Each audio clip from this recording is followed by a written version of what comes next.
relieve stress, and rejuvenate yourself. Everyone recognizes that stress, overthinking, losing direction, and being unable to solve life's problems can make you age quickly. If you can handle these issues properly, you will feel much younger. This is almost a universal truth. There's a reality you should try to verify when interacting with people from certain Asian countries, especially Vietnam. Many of them appear very youthful, often significantly younger than their actual age. Moreover, many of them are always relaxed and enjoy their lives. It's not that they don't face many challenges. They deal with the same struggles as people from other cultures, making a living, raising children, and handling daily problems. However, their long-standing cultural practices have taught them habits and mindsets that help balance their lives, relieve stress, and gradually lead to tranquility, rejuvenating both body and mind. To help you more practically, I will provide different perspectives and basic elements to form your own balance and rejuvenation formula. Overcome unsolvable problems. Understand yourself and find personal satisfaction. Release pent-up energy and find balance. Condition your body and mind to suffering discomfort.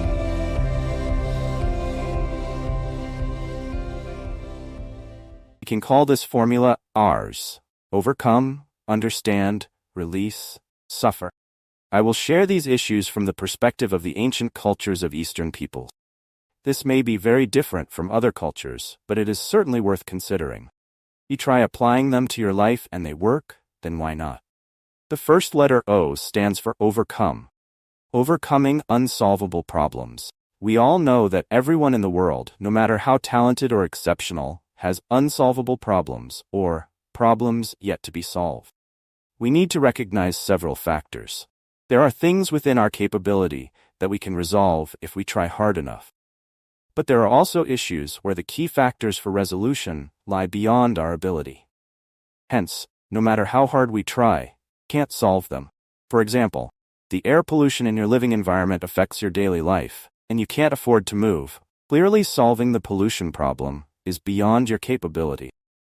You can only address it to a limited extent within your home, such as installing air purifiers, but beyond your home, you can't change much.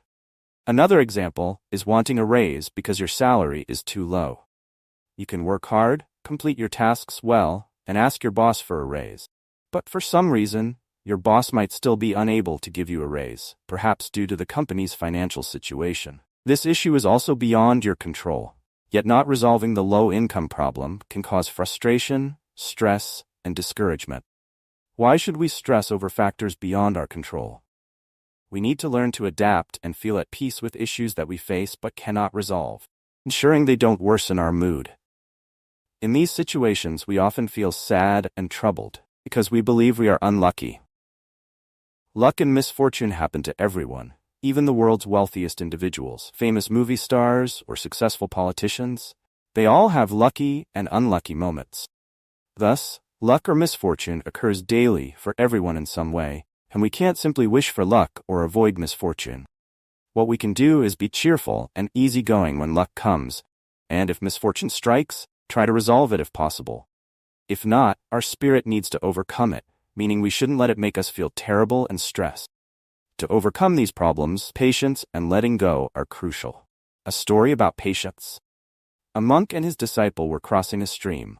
They rested, and the disciple went to fetch water from the stream for the monk to drink. However, a herd of buffaloes passed through, making the water muddy. Despite his efforts, the disciple couldn't get clean water for the monk because the entire stream was stirred up by the buffaloes. He was very upset and complained to the monk.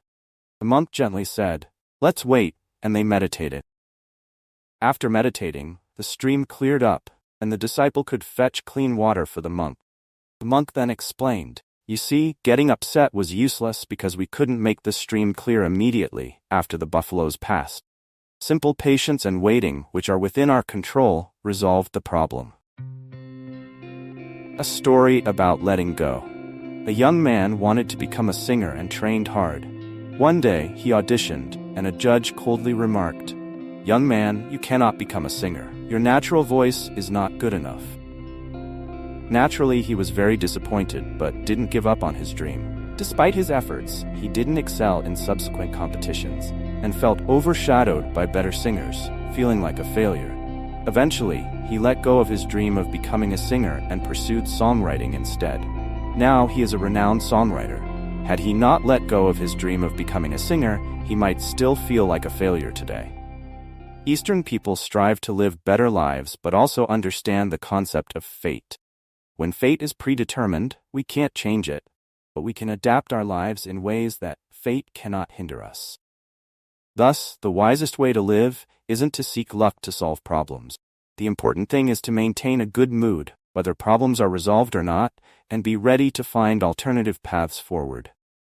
In the East, there's an old saying, starting a business depends on people, but whether it succeeds or not depends on heaven. Look at it objectively. Many talented people in the world can't succeed, but they don't see themselves as failures. They continue doing what they feel compelled to do, and whether they succeed or fail, they gain valuable lessons from their efforts. In some way, they understand these challenges as missions and trials set by fate they must undertake and overcome. In Eastern culture, people believe in multiple lifetimes, and the experiences and lessons from one life somehow carry over to the next. The second letter U, understand. Understanding and satisfying yourself within each person, there are two selves, a rational self and an instinctive or emotional self. These two selves often conflict, causing unease, stress, and discomfort. However, if these two selves within us are aligned and harmonious, we will feel confident and achieve optimal mental well-being. So, how do you make these two selves inside you harmonious? When we are young, we lean more towards the emotional self. Children often do what they like, even if sometimes they realize that what they like is illogical. Adults, on the other hand, tend to be dominated by the rational self. The rational self in adults is very strong and often suppresses the emotional self. When the emotional self is suppressed too much, we feel uneasy, stressed, and uncomfortable. Just look at children. When they are sad, they cry. When they are happy, they laugh. If they want to, they can play all afternoon, and when they are tired, they go home and fall asleep. We rarely see children stressed. Children only start to feel stressed when they have to go to school and are made to do this or that by their teachers. This is when the rational self in the child emerges and suppresses the emotional self. And if we are not careful, the child can quickly become as stressed as an adult. Understanding and satisfying yourself means understanding and pleasing your emotional self. This is a complex issue that requires a lot of time to explain, but I can describe it simply like this. Within your emotional self, there is a region called the emotional attachment area. This area varies from person to person and depends on many factors, including gender, age, personality, living environment, interests, and even religion. For example, you are a Buddhist. You might feel attached to houses decorated with beautiful Buddha statues. Young girls often like the color pink, and if they live in a pink house, they will feel very happy. Some men might have a special interest in Vespa Acma scooters. Seeing someone riding a Vespa Acma on the street can excite them and relieve their stress. A woman who loves flower vases might feel very excited and more optimistic just by looking at flower vases in a shop. A boy who loves basketball will feel happy and easily overcome sadness by playing basketball. The reason for his joy might be hard to explain logically, as it is a matter of emotion, and, if explored further, might relate to the concepts of karma and destiny, often mentioned in Buddhism. So, if you want to satisfy your emotional self, ask yourself, what is your emotional attachment? It could be your favorite color, particular object you care about, a game you enjoy, topic you like to follow, talking to a certain friend, or countless other little things. Don't overlook them, as they can make your emotional self happy. If these things are also beneficial in some way, such as playing sports, being good for your health, or talking to a friend from whom you can learn, they satisfy both your emotional and rational selves, which is wonderful. On the other hand, avoid things that you dislike, especially when you are not in a good mood. For example, if you just got scolded by your boss and feel upset, and then you walk home through a polluted, trash-filled street that you particularly dislike, it will be terrible. In such cases, find a different route home that you find enjoyable and relaxing. It will help you feel calm again. Alternatively, doing something simple like playing a game on your phone that you really enjoy can have a similar effect. In short, always take on the role of a third party, observing your emotional self, and find reasonable solutions to balance it. The third letter R. Release, freeing inhibited energy and finding balance. As I mentioned earlier, to relieve stress, you must become familiar with, understand, and satisfy your emotional self. However, in modern life, we cannot avoid causing our emotional self to become inhibited. Modern people are adept at enduring pressure and suppression, but if we constantly let our emotional self be repressed without releasing it, consequences will be far more severe than mere stress. It can lead to illness, premature aging, and emotional numbness towards the world around us. So, how do we release these negative inhibitions within our emotional self? You must revisit the emotional attachment area discussed earlier. The solution to release lies within your own emotional attachment area. Simple ways that can suit many people include listening to your favorite music, watching an interesting movie, or for some men, it's as simple as going out on the balcony of a building, smoking a cigarette, and looking around from above. However, these methods are only temporary. More effective ways include meeting a group of friends and chatting about various topics you enjoy, even including silly stories. Or taking a few days off to travel to rural areas, the beach, or the mountains away from the city. Yet these methods are not always feasible, and their effects are quite limited. A better approach, in my opinion, is to find a hobby that you enjoy and can do regularly, such as sports, running, swimming, basketball, or dancing. Alternatively, more refined activities that Eastern people often engage in include bonsai cultivation, painting, calligraphy, playing chess, or practicing Tai Chi or Qigong. An even better method is to practice meditation. You don't need to meditate for hours or daily like the monks. Just sit for 10 minutes to an hour in a simple posture, like those you see people meditate in. Sit quietly, relax, and not think. You don't need any sophisticated meditation techniques. Just sit and naturally relax your body without thinking. Make meditation a daily habit at a fixed time. It will take some time to get used to, but I am sure it will have a significant positive impact on you. The final letter S, suffer.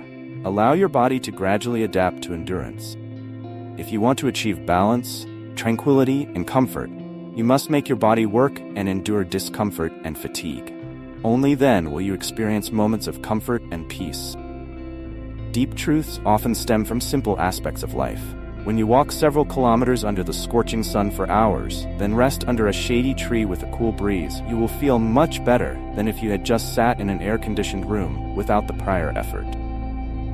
If you keep your body in a state of comfort for too long, it will degenerate and lack vitality. You should actively expose your body to endurance so that it instinctively finds its inherent survival instincts and evolves. If you eat KFC fried chicken for 3 consecutive days, it won't taste as good on the 4th day. But if you eat only plain food, like porridge or bread, 3 days, then the KFC on the 4th day will be the best you've ever tasted. This is a simple rule that everyone recognizes. So, if you want to improve your mood, actively make your body endure a little. Try to find your body's endurance limits and gradually train to increase these limits. In Vietnam, there is a unique method to improve health: fasting. Those who follow this method often experience excellent results afterward, feeling better physically and mentally. I have tried this method myself and fasted for 9 days, drinking only a bit of salted lemon water. My body felt rejuvenated, and my mood was better than ever. However, I advise you to consult a specialist if you wish to try this method, as some medical conditions may not permit it.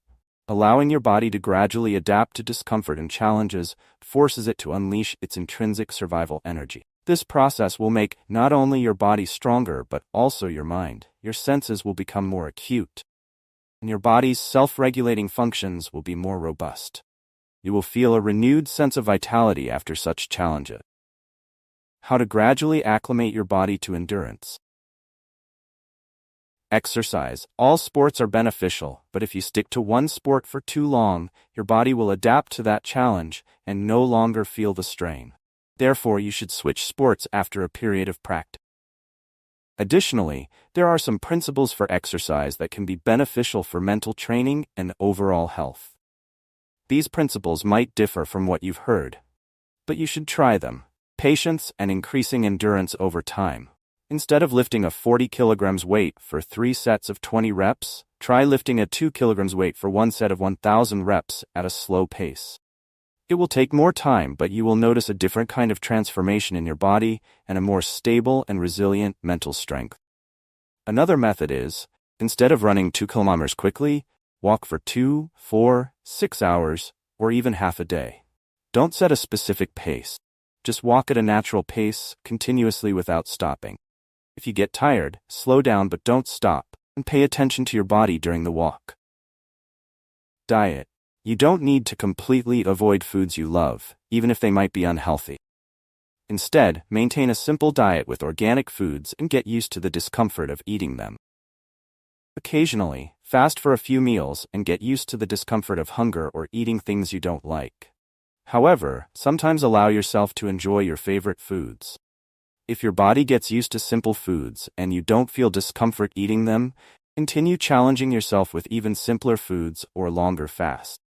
Always listen to your body and consult a doctor or nutritionist if needed. Gradually increasing challenges helps anyone adapt. Challenge your living condition. Don't always live in comfort with air conditioning, refrigerators, smartphones, etc. Occasionally challenge yourself by avoiding these comforts. For instance, spend a day without using the air conditioner, relying only on natural air, or avoid using your smartphone and social media for a day. Instead of driving to work, try cycling or walking. If possible, spend time in a place without modern conveniences, as long as you can manage. In Vietnam, I know several men aged 40 to 60 were suffering from various illnesses. They formed a group and started cycling long distances together. Over time, they cycled thousands of kilometers. When I met them again, they were slim, tan, and much healthier. Their spirits were high, and they were very happy. There are many such cycling groups in Vietnam, consisting of middle-aged people who feel better after enduring these challenges. These are my thoughts on the 4 aspects of O, U, R, and S. To understand each aspect deeply, I would need to elaborate more, and I hope to share more in future videos. However, within this video, I have provided the basic concepts for each letter. If you understand and apply the principles of each letter, you will surely see positive results. Combining all 4 in your life will help you overcome mental stress and achieve a more balanced and happier life. Thank you for watching this video.